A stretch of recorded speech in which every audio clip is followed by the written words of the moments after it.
Thank you. It's completely acting up and everything's jumping around, so hopefully I won't nothing too wild will happen. But apologies in advance if it does. So I'm just going to sort of briefly go over what we're planning this evening, and then just take us through a very, very short, like little timeout grounding arriving moment, and then we can get on. So we're gonna do a check-in in fours after this bit, and then we'll move on to me and Justin doing a bit of an introduction on this evening's theme, which is about the first stage of preparing for an assembly, the kind of community engagement and mapping and the core team and that kind of stuff. And then we'll kind of throw it open to everybody just to sort of talk about what you've heard, what you've experienced elsewhere, and what the kind of the wisdom that we have to share, and also any questions that we've got. And then we'll have a break.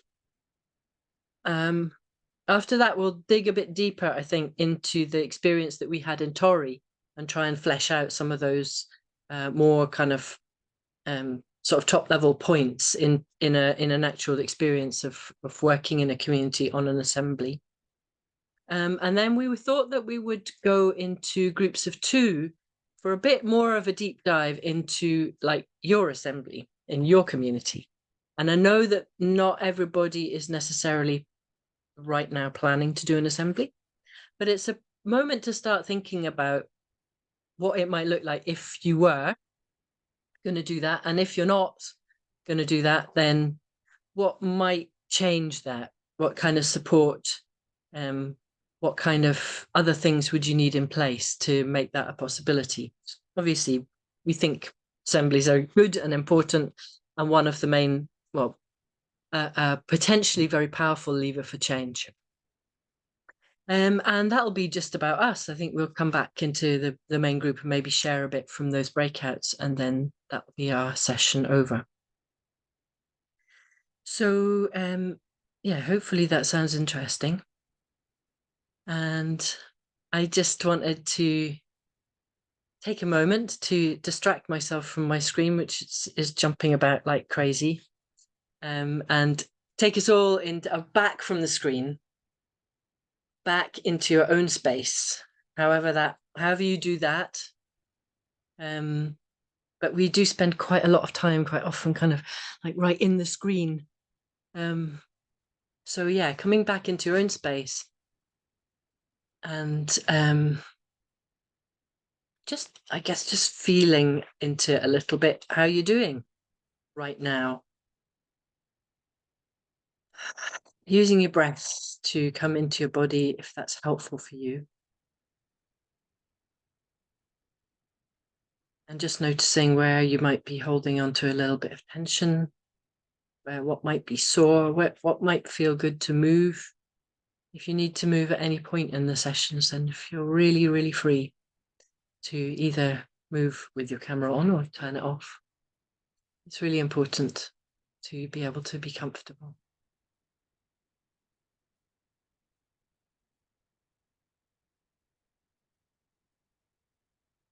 And noticing if there's any kind of questions or issues that you're bringing here tonight, either things that you might want to bring into the session or things that you want to leave at the door and put down and go, okay, I'll deal with that afterwards.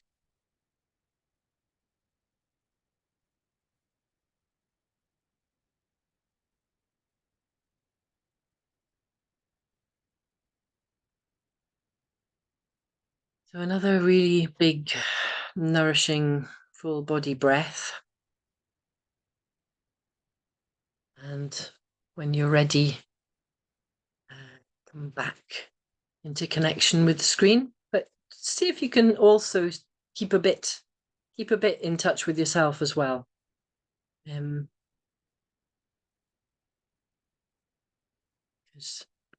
that's a good thing. Okay, I was going to kick off. Oh no, so we're going to do check-in first. So there should be breakouts arriving on the screen fairly soon. And we've got a couple of questions for you. So you can just check in, say how you're feeling just now. But you might want to talk about what kind of community you grew up in. And if you have moved from your community, what kind of community you live in now and whether there are any differences. If you're in groups of 4, we've got 15 minutes, so we'll be coming back about 6:55 UK time. So you'll have roughly 3 minutes each once we've done the faffing of getting into breakout rooms. So if you want to get a timekeeper to help you stick to time, that might help as well. So yeah, so off you go. Over and over again. Oops. Never mind. Thank you very much for catching this bit. So yeah, so engaged listening is important, and we'll talk a bit more about our kind of lived experience of doing that in Tori a bit later on. What we're looking to do, and the reason why we've got this big long training course and not just a kind of like 2-page, 10-page doc, is we're trying to acknowledge that every single community in every single moment with the people who turn up is different. So a community assembly this month in my community might be really different to one next month, because maybe next month a big development is suddenly announced and that's what everyone wants to talk about. Whereas previously, maybe people might have been more interested in to have one on a bigger, more kind of long-term issue. So this whole like getting to know the community, getting to know the bits of the community that you don't know is really important for that kind of starting to understand what are the things that people are really concerned about. And the reason we want to know that is because we want to know what's going to get people to engage with the assembly. Many of us here come from a climate activist background, and many of us feel that that's really the most important issue that everyone ought to be talking about. But my experience with running climate-related events is that climate people come to them and nobody else does. And you never speak to people who don't really care about climate. So you never get to have those conversations. So finding out what is the issue, or maybe several issues in your community, is really important. And that's why, one of the reasons why we do all this engagement. And we're trying to draw people into our core group, because there's a bunch of jobs that need doing throughout the course of the kind of prep. And I just wanted to show another slide, if possible, with just giving a little kind of checkbox on those different tasks. In the handbook that we're going to give you eventually, there's much more detail on each one of those. Here we go. So the outreach and engaged listening, community mapping, we've just been talking about. And that is, all of that is communication, but it's more like asking people what is important to you, rather than comms, which is more about saying, this is happening, this assembly is going to happen, please come along, or even these planning meetings are happening, please come along to those.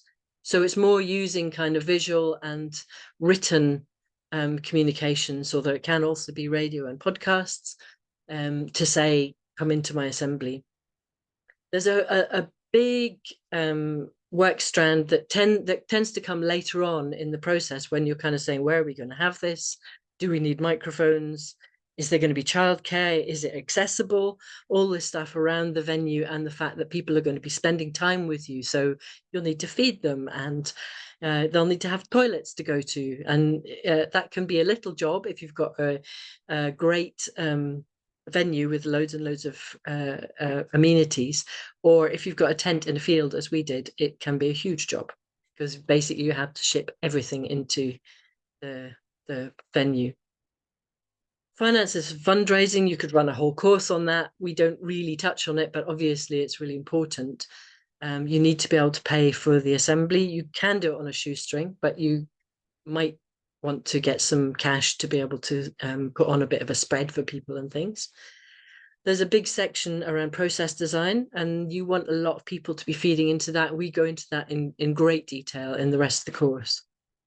And then this kind of like the core team, this what we ended up calling a steering meeting rather than a steering group, because we wanted people to be able to just show up at it rather than feeling they had to belong to it.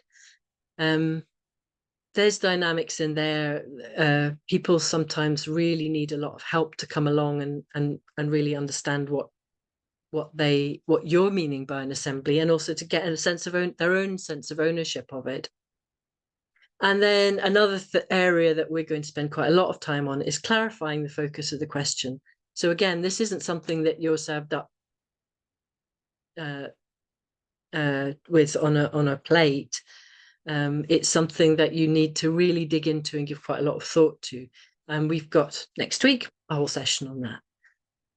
So that's the end of that slide. If you can stop the screen share. I think that's enough from me just now. Is there anything you want to kind of mop up, Justin, before we open up to other people's? Yes, I mean, we'll come back to it after the next session, but I guess the key thing I wanted to add was, with the engaged listening, it's not just about trying to help the assembly to happen. It's about listening to somebody where they are. So it's a bit like at the start of this session, when Eva gave us a moment to pause, I discovered I was pausing for the first time today, and that was really helpful to stop. And so when you're meeting somebody in the pub or in the play park or on the pavement or wherever else, and you're asking them, what matters for them, you're really listening for what matters for them and giving them room to really feel what matters for them. And that's the essence of this, is that it's not about trying to get a product, something at the end of the day, though you do want that too. It's about actually trying to be present to other people and to yourself, and to really deeply listen to others. So just to get out of the mindset of everything being things that matter being sometime in the future, here we are, those of us who are here in this moment, in this training, we might as well be here rather than be trying to get to the end of it or to something else, or just using this so that we're better at doing assemblies. It's like, how do we both learn about assemblies and do those better, or how do we prepare for an assembly when you're going to run one, and ensure that includes lots of people and includes lots of values and lots of perspectives, but also how do you just make sure that every moment is one where people are realizing that what they think and say and feel matters, because that's the essence and the power of an assembly, is people actually feeling that what they feel, what they think matters. When they're told so much, we're told so much that we don't matter, or we're told that we matter more than other people, and both of those are completely crazy making. So I just wanted to add that piece, really, just about engaged listening being about just deeply listening to where people are right now without judgment. But we'll come back to that. Okay. So, yeah. Any thoughts? Any questions? Any experiences you'd like to share?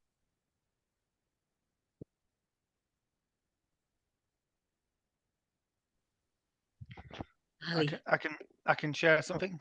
I've got my screen turned off. Okay, Tim, you go, and then Sally. Sorry, I didn't mean to jump in. I was just thinking that quite often the people who are like trying to organize the assembly are more bothered about it than everybody else. So it can be really hard not to try and push everybody in a direction because you think it's good for them. And like a lot of the time, probably what you might find is that most people don't really care that much or don't see the point of it. And maybe you have a small number of people who kind of get it, and they kind of want everybody else to get it.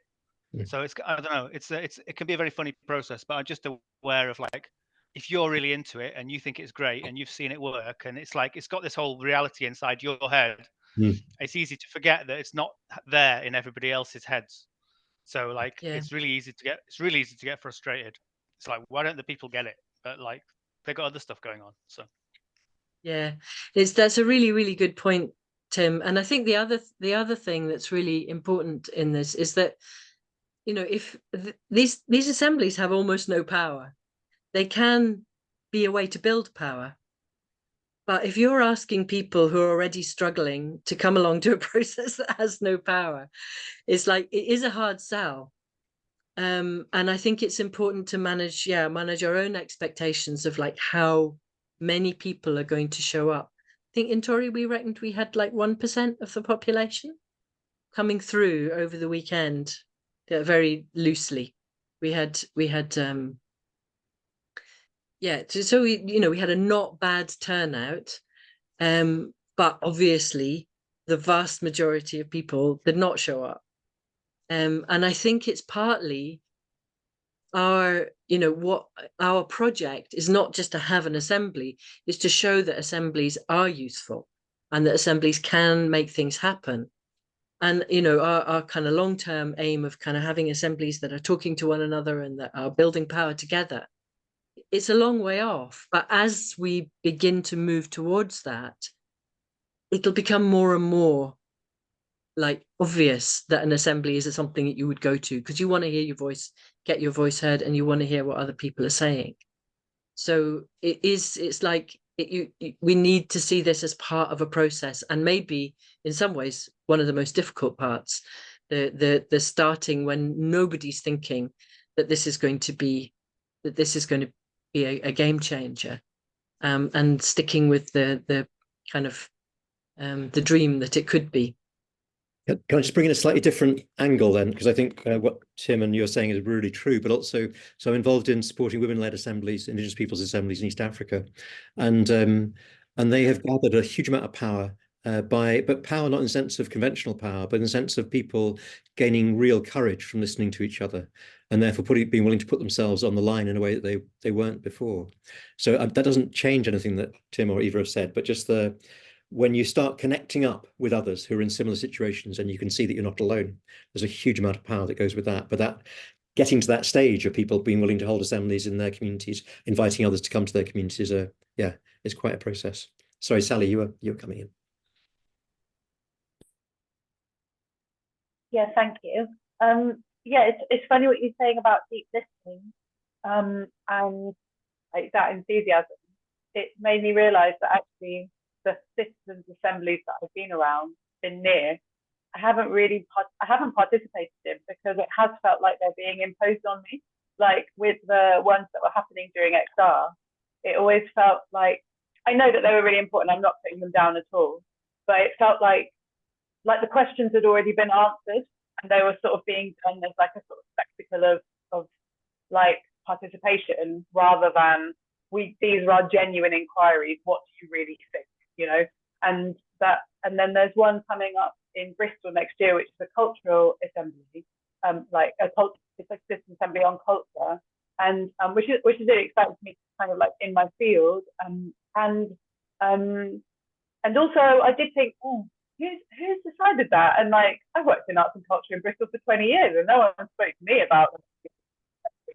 I'm happy it's happening, but that outreach bit, I don't know where did that originate from. And so once again, it's almost kind of like replicating the top-down like version of democracy of like, we've decided there will be a democratic process and you're going to come and participate in it, rather than it actually being something that feels. And I guess like there has to be a moment where like that core group of people do kind of say, right, outreach is done, we've done what we can, and now we start doing comms. And I guess I wondered, like, in your experience or anyone's experience, like, how do you manage that like there is a moment where it starts to be sort of something that you're announcing, or something that can feel a bit like an in-group telling an out-group, or those sorts of dynamics? Such a good point, and maybe it lines up a little bit with what you were saying in the chat, David, about managing expectations, or maybe you were meaning something slightly different. But I think it's so true. As soon as you start being a thing, people will have opinions about you, and if you're lucky, they're good opinions, and if you're not, they're bad opinions. So part of what you're talking about can be dealt with in like the way you message. So as much as possible saying, we know we haven't heard from you yet. Come and share what you think, or this is for you, even if we don't know you yet. And just really taking that sense of ownership, and the way that we're so sensitive to not being included, or not being seen, and trying to, as much as possible, deal with that up front, But again, you know, it's a slow process. It's not the kind of thing that you're going to solve in one. Yeah. Anyone else had But just experience? a quick one on that. I mean, a good example of that, and Brian will know this well from the Tory Assembly, that we had a steering group, and steering group immediately means that you're in the group or you're outside the group.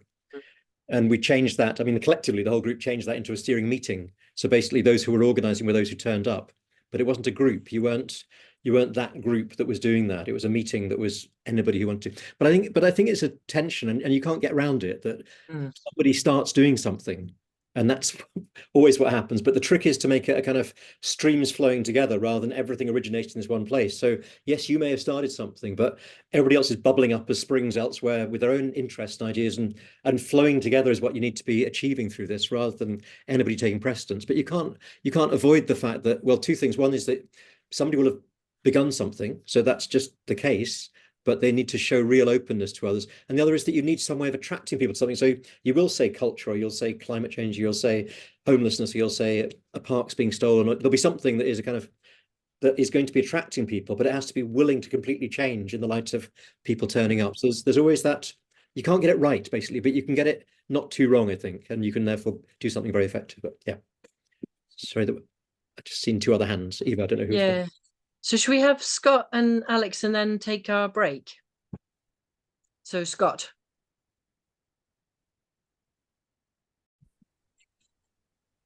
Sorry, that was me. No worries. I thought you didn't want this recording. Don't hear from Yeah, Scott. I could tell. Could tell what was coming, Scott. Video, Scott. Yeah. Oh, should I go on the video? Okay. I was going to say, yeah, I really resonated with what the last person said in regards to the kind of like, sometimes it can feel like a spectacle, or you're recreating processes that you're trying to kind of push against. And I guess a couple of things I just wanted to add to that was, like, there's obviously something material that you want to achieve on the ground, but the overall kind of, or the macro goal is democracy, like rather, or like improving democratic, the democratic will of the people, if you like. And so the goal isn't the People's Assembly, I think, in terms of maybe for the issue that you're trying to deal with, maybe a People's Assembly is not the correct way to go. And also, even further, there might be already more forceful or more vigorous, or, with vitality kind of things going on the grounds that's already happening there, and maybe it's something that you can then kind of contribute to. So it's just that the top-down nature will come from the idea of, oh, there's an issue, okay, therefore, okay, People's Assembly, and then we'll get democracy from it. You're kind of, again, you're replicating that same process, I guess. So it's really this idea of really under this active listening that Justin talks a lot about, which I'm terrible at, but this idea of going to a place or a community of interest and really understanding kind of what's going on there, if you are not ideally already within the community. And then within that context, within that kind of cultural context, is the People's Assembly the right course of action? And if it is, understand that it's not a panacea. It's almost like reluctantly we have to do this because there are no other ways to secure them. Therefore, we will go with this together, and then as a shared process with the community, kind of move forward together, and perhaps it evolves into something different than a People's Assembly. And it's just that kind of, it's just, I also trying to avoid this replication or reproducing that kind of power over that Eva and Justin talk a lot about. And it's really, it's almost impossible to do, as they've described, but these are maybe some of the processes I'm struggling, some of the struggles or questions I'm struggling with, but trying to find answers. Yeah, no, I really take your point. And I think there were times when we were wondering whether an assembly was the right thing to do. So it is a judgment call. We're exploring assemblies, so we want to do assemblies. So we are, we've got a hammer, and any problem's going to look a bit like a nail. But in the end, also, you do need to jump for something, and it may, and accepting that it's not going to be the ultimate 100%. This is going to solve the problem. An assembly isn't going to do everything that you hope it can do, but it might be a helpful intervention. So yeah, so many judgment calls in all of that. Alex.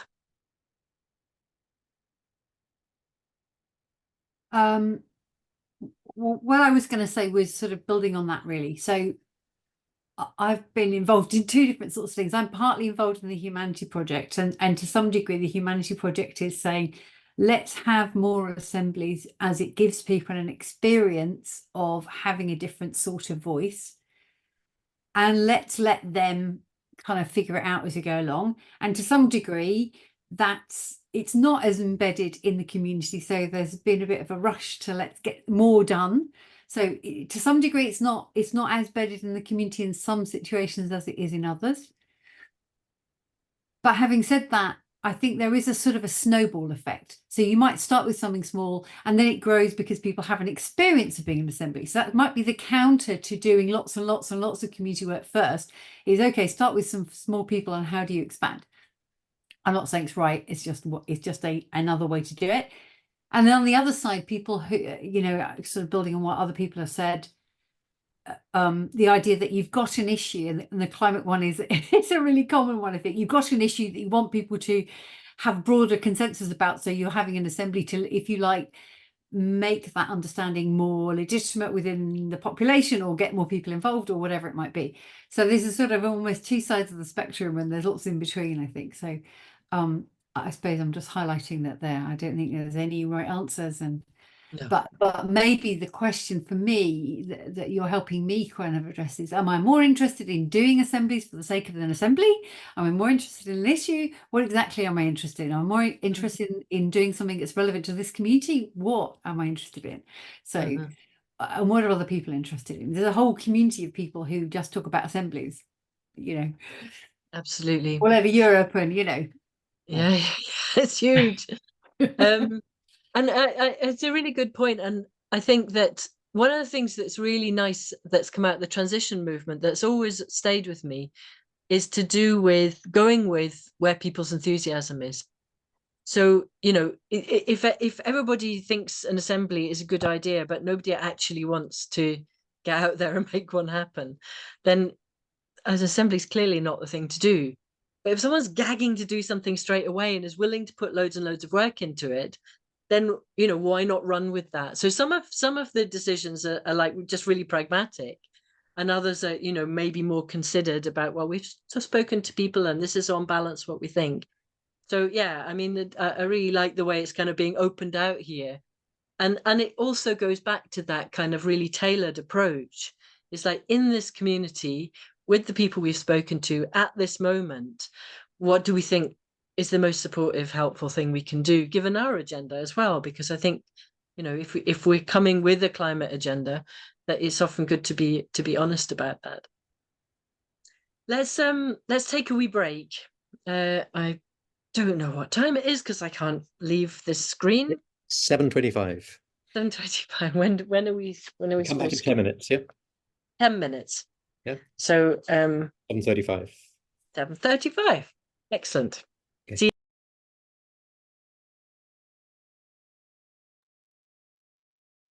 Thank you, Johanna. So just say something, speak, so that people maybe hear a voice coming from their computer and come back. Back. And what was that?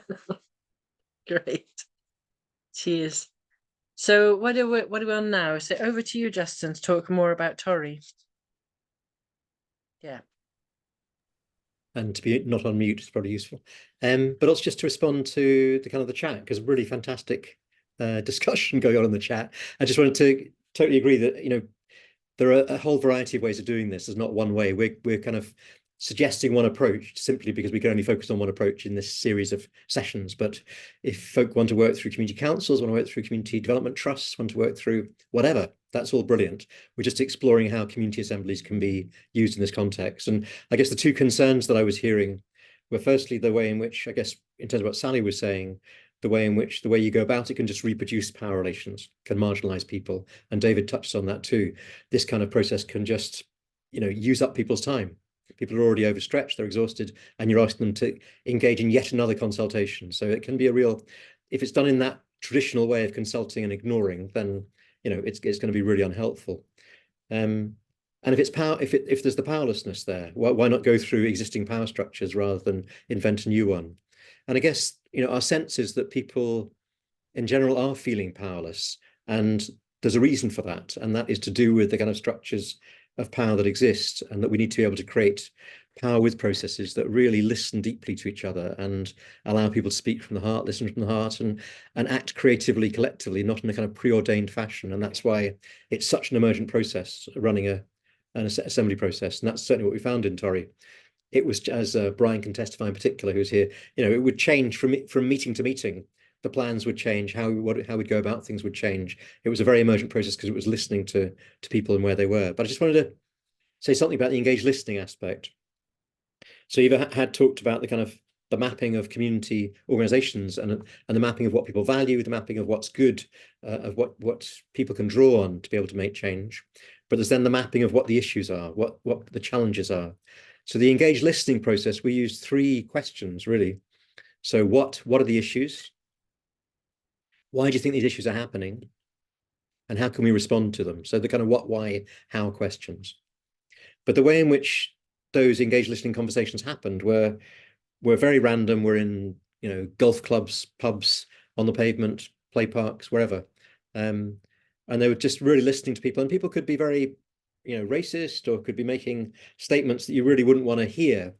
And there's kind of 2 different things there. One way of responding to that is just to make space. And what we found is if you do that, if you make space, people will then arrive at places where they contradict themselves. Yeah, when they're saying when they're kind of blaming those who are also powerless, which is what we're often conditioned to do, to blame people who are equally powerless rather than look at the structures and how they're impacting on us, then you'll end up saying something quite contradictory to what you said earlier. So there's something about creating a space for trust, people to be able to talk in a way where they feel like they're really heard, that allows not just the issues to be surfaced that an assembly needs to deal with, but also allows people's, primarily the feeling of powerlessness, to be met by somebody and by a process that really wants to hear them. Then there's the issue of where an assembly goes, but we'll come on to that later, where an assembly goes, how it can have power, the ways in which it can actually have very direct impact. And we can look at Torry around that. But the issues that came up at Torry were really just a history of kind of abuse, really, it felt like. I mean, it was really quite extraordinary. The 1970s, fishing village being demolished for Shell Oil to build a harbour and storage for oil and gas. 2002 water treatment plant that was kind of emitting highly toxic fumes. 2017, their bay being lost to industrialized harbour, 24/7 noise from that. Just school closed in 2021, kids having to travel down a really polluting road. 2023, an incinerator built there. So just like unbelievable amount of what felt to me like abuse, really, of a whole community of 10,000 people on the edge of Aberdeen. And then the last move being St. Fitch's Park, the last green space being under threat of being taken for a so-called energy transition zone, which doesn't seem to be anything of the sort, but is very much under the control of the oil and gas companies. So, a situation of real, it would be understandable to feel helpless and powerless in a context like that, where housing is mostly pretty bad and pretty drastic. So the conversations made room for people to come at that from the different ways in which they'd been impacted, and for us to be able to listen to that and really appreciate the issues and bring the issues back to the Assembly steering meeting, which people were also welcome to. But I think a key point is that this process isn't just one of hearing the issues. It's not just one of inviting people to come to the Assembly itself. The people you're talking with may well be the very people who would never come to an Assembly. And so in terms of doing that listening, that is part of the Assembly happening. It's not just a preparation for it. That is the Assembly. That is you assembling, meeting with somebody else, really willing to listen and value their issues, and not demand that they turn up to something when their experience of powerlessness may be so high that they don't see any point in doing so. So I just wanted to just mention that, so that outreach process of engaged listening is very much about hearing people who otherwise won't get a voice. And it's also about hearing the whole picture, getting a sense of what the whole picture is.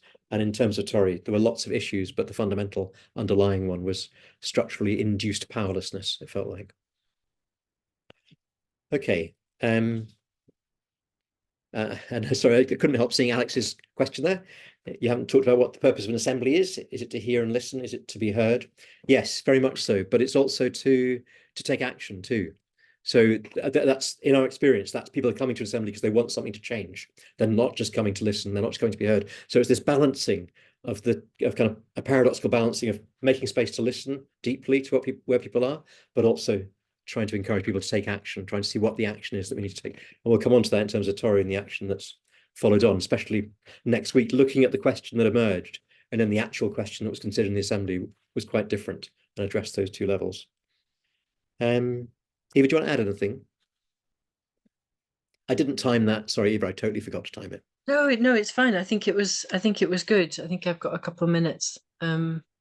So yeah, I think we've always seen assemblies or democracy as a lever to power, as to be able to make change happen, and exploring how, by putting different ingredients in, like the culture, like the assembly, like the outreach, we can get different kinds of decisions out. The kind of people who we include in having these conversations, and the way we have the conversations, will affect the kind of decisions that we make together. So there's a kind of micro level of that, where we're looking at one community, which is what we're doing now, and then there's a macro level at that, where we imagine this is, maybe one way to start looking at how we change politics, because it's broadly acknowledged now that politics is not working for us. It's not giving us the kind of decisions that we need. So how can we do it better? How can we create a politics that brings out the best of our human nature rather than the worst? So all of those questions are in a kind of micro level in a local assembly, but they're also there in our thinking together as practitioners, as people who are experimenting with democratic processes. And yeah, I think David's question in the text was, there's lots of different ways to do that. And yes, there are. And this course is about generally about people's assemblies, because that's what we've been practicing with. But there are loads and loads of different ways of approaching this. And as has been said, assemblies aren't the only ones. I think the only thing that I wanted to show you was a map. Could we do another slide, Johanna? This is a really nice community map that somebody who worked on our assembly did in a different community. I'm not sure we're going to be able to look at it, so I don't want to describe it in detail. But it looks, for a start, it looks beautiful, but it's also very thorough, and it's grouping organizations in a particular way.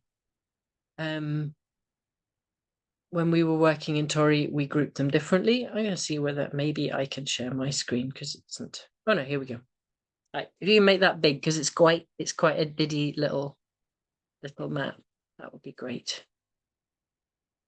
Oh, laptop freezing, how annoying. This doesn't seem to be our night. So if we see over on the right, they've got civil society. So they had the Men's Shed and the Waterways Association and a school and the YMCA. So they've grouped things around kind of civil society organizations. They were also interested in the kind of natural assets. So what's there in the community that people appreciate and use in terms of like the actual geography of the place. A nice little one in green there for the forgotten spaces, so places that maybe people don't go very often. And one on health and well-being that only has one kind of overt thing on its list, so that I'm interested. There weren't any kind of practitioners, therapists, or anything working in that community, or maybe they just didn't manage to map them. And then they've got their government one in the orange, and community organizations and local people, which they're kind of seeing as they're making a similar grouping there. So that's maybe sort of community organizations that are more formally organized, and then groups of people, like there's students there, there's young and old people there, there's residents, people who volunteer, job seekers, and parents. So these are groups who you might be able to reach out to in different ways. And they've also mapped their local businesses. So four main businesses in that community, and then the community buildings and assets. So yeah, this is from the ABCD asset-based community development way of looking at things.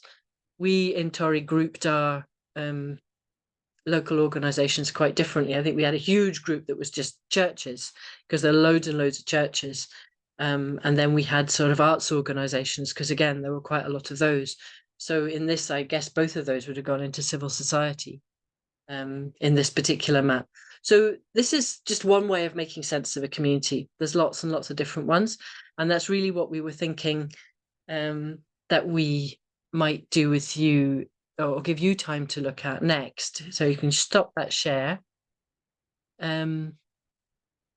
We wanted to give you some time to get into twos. So with 10 minutes each. So focusing on one person first, and then we'll send you a message and when it's time to switch over. Looking at how you might start a community engagement plan for your community. Now, I'm aware that most people aren't part of assembly groups at the moment. So obviously this is slightly a work of imagination, but it's still really helpful to start thinking like, how would I actually do this? And for anybody who is actively thinking, I am not going to be doing an assembly in my community, then maybe you want to think through what could make a difference to that. You know, we're here to encourage people to be taking these processes seriously, and to working out if we're reluctant or resistant to doing them. Are there things? Are there? Are there like confidence issues or skills issues, or I'm new to my community kind of issues that might make you feel like you're not the right person to start something like this off? But so thinking about what might support you to step into that space of being interested in doing an assembly in your community.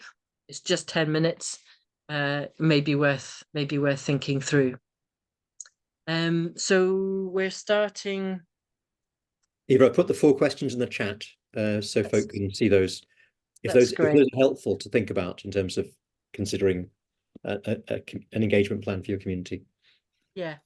So we're starting at 10:02. So change over on the hour and come back at 10 past the hour. But we'll send you a message in the middle as well. Does that make sense to everybody? Yes. I'll put the timer on for 20 minutes, Eva. Fantastic, thank you. Okay, and I will open them now.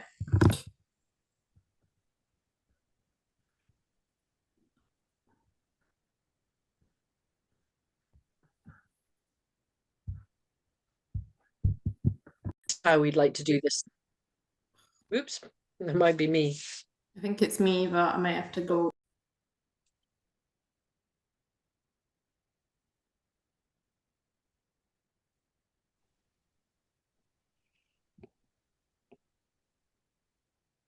Okay, I think that's us back. Welcome back. So the idea here was just to kind of hear any observations you might want to share. Not too many in the time we've got, so kind of sharing the time out fairly, but it'd be lovely to hear from folk. What did you notice from that? What seemed like it would work well? What were issues? Maybe it was just seamless. That's fine. Everybody can go down the pub.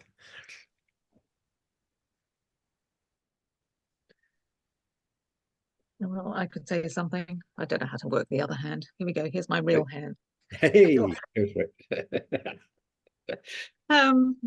Yes, I found that really interesting. And what was interesting for me was having the feedback that of the person I was with, pointing out what a lot of good resources we've actually got in my little village.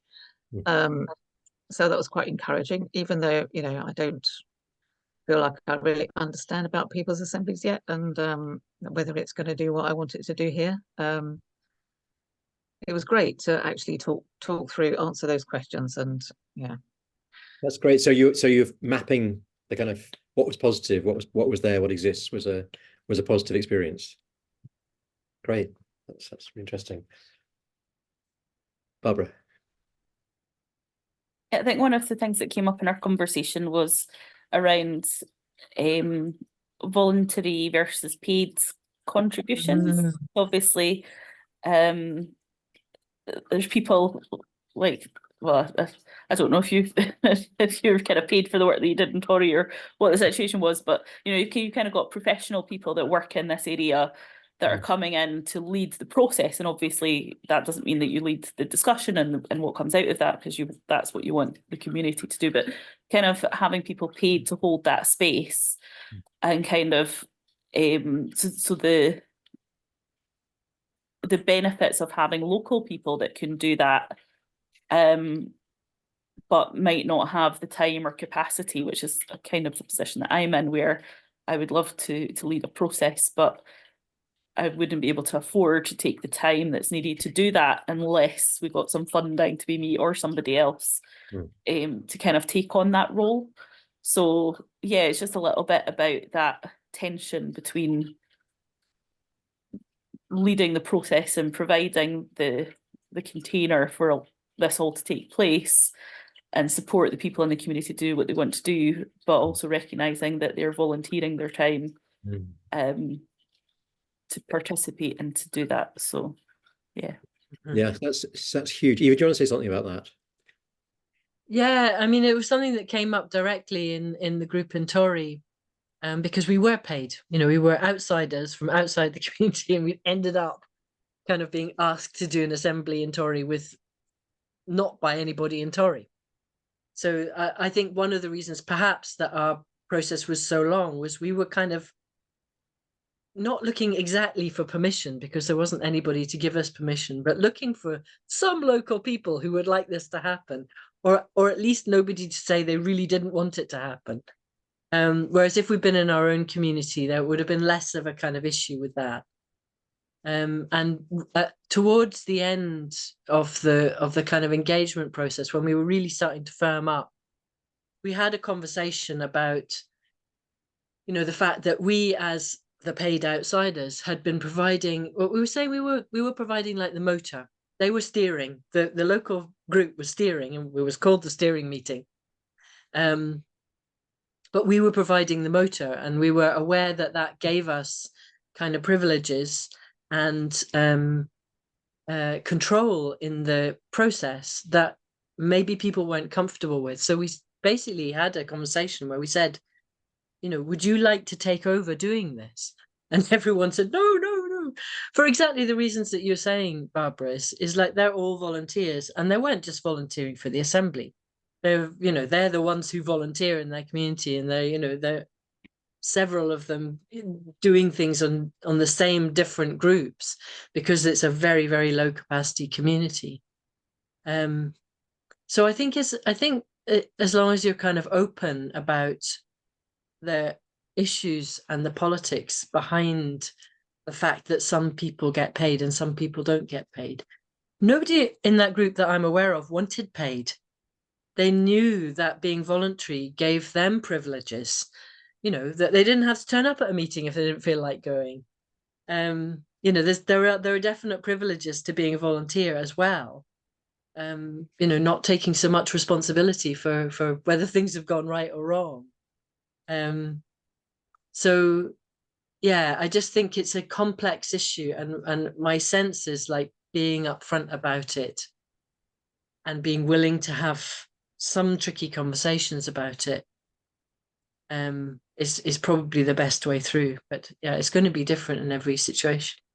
Did you have anything on that, Justin, or anybody else? Yeah, well, Francine pointed out that you were being a facilitator, which you were, and your commitment was to what the group wanted, what people there wanted, and you were facilitating I thought very well and very clearly. So there was a real clear value being brought from outside, when normally everything's being sucked out of Tory and taken away. So there was something coming in from outside. So though that did create all sorts of tricky issues that Barbara's referred to, it also was fundamentally welcome. And when people were asked, there was a very clear answer of kind of, you know, we didn't trust that you were going to be doing anything but consulting like everybody does, come and ignore us and be paid.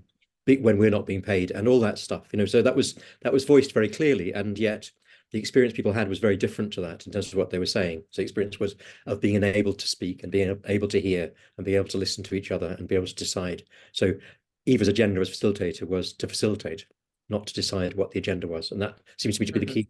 If you're committed to listening and enabling what needs to happen for people themselves, then you can manage that tension. Still tension, a complete tension, but that's the tension we're all in, of inequality and powerlessness and structural power and so on. So acknowledging all of that, class and ethnicity and all of gender and all the rest of it, is really crucial. Sorry, David and then Sally.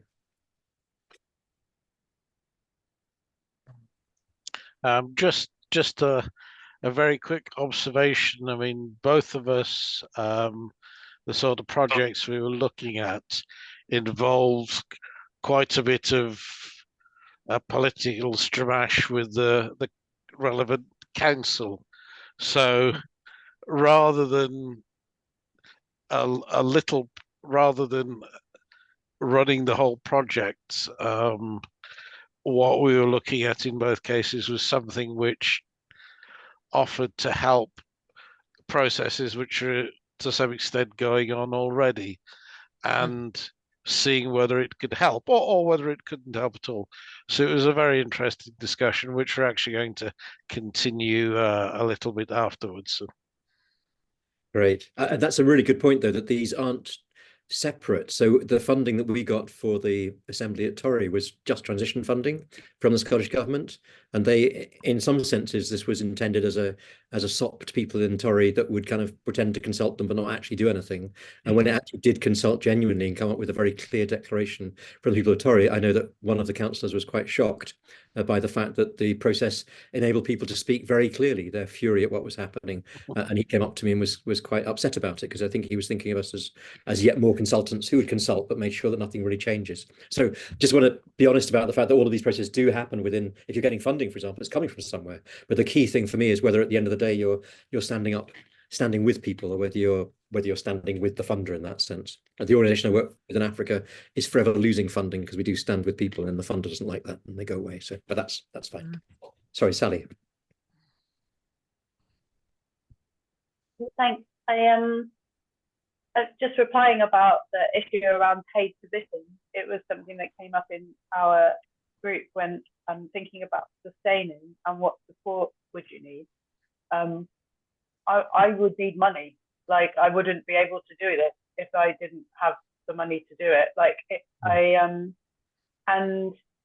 that, like, with some money, then like lots of things are possible. I'm not saying that they're not possible without cash, but you need energy, and the energy and like money is a good way to have some energy.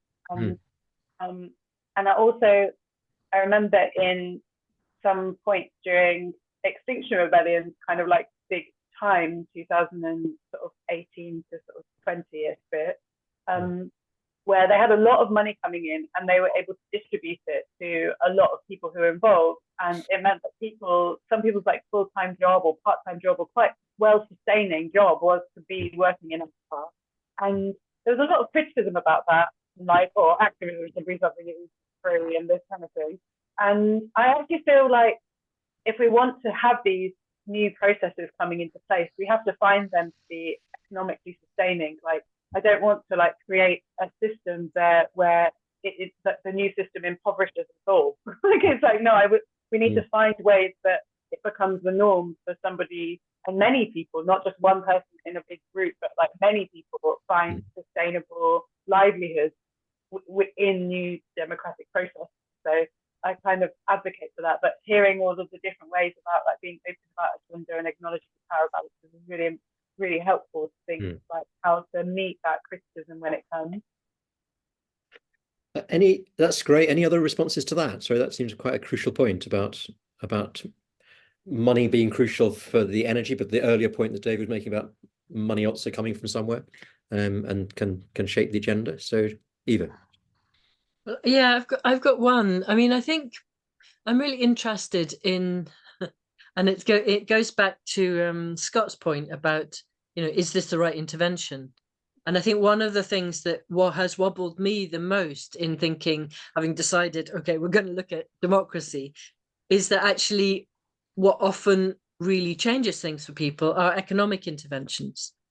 And I've had some really nice conversations with somebody in an organization called, I think it's called the Democracy Collaborative. It's a US-based organization, and all they do is economic interventions. And my suspicion is that they started out as a democratic organization and then went to economic interventions because that's what really changes things for people.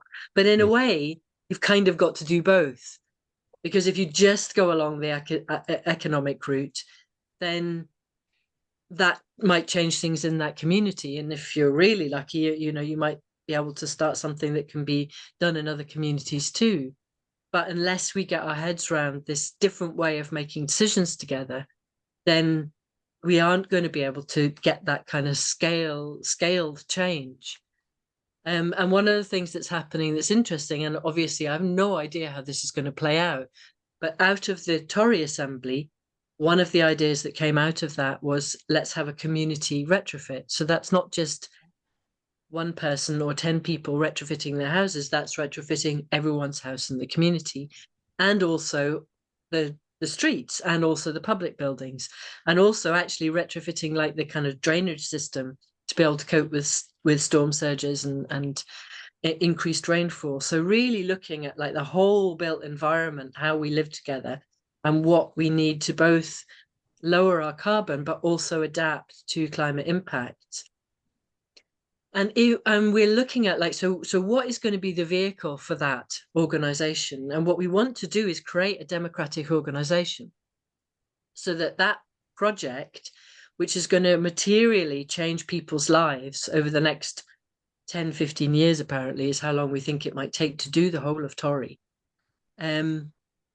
is actually also creating opportunities for people to engage with it in a democratic way, and creating opportunities for people to experience a different way of doing democracy through something which is going to impact on their lives, so they're more likely to turn up to the kinds of processes that this organization may have.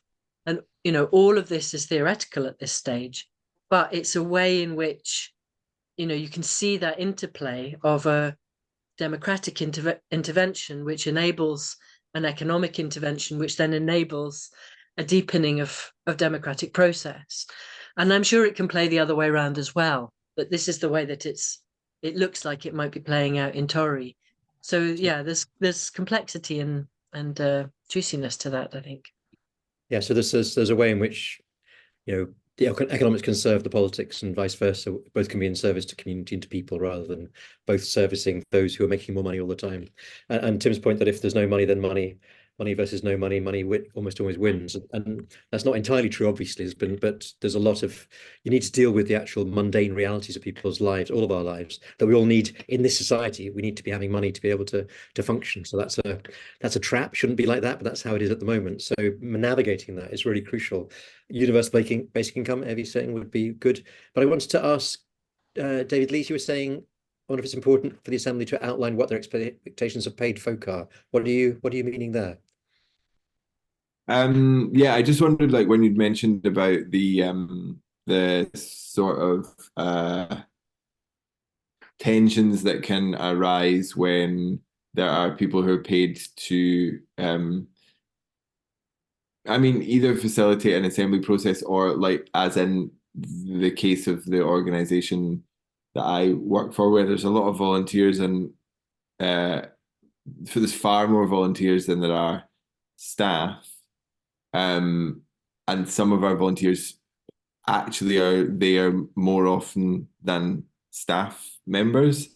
And I wonder whether it would be interesting to go into a very open process of dialogue around, well, so some of us are paid and some of us are not. So what are the expectations that the people who are not paid have of the people who are paid? Like, what is it, like, we are being paid because we're in service to this community. What is it that you want from us? What do you expect of us?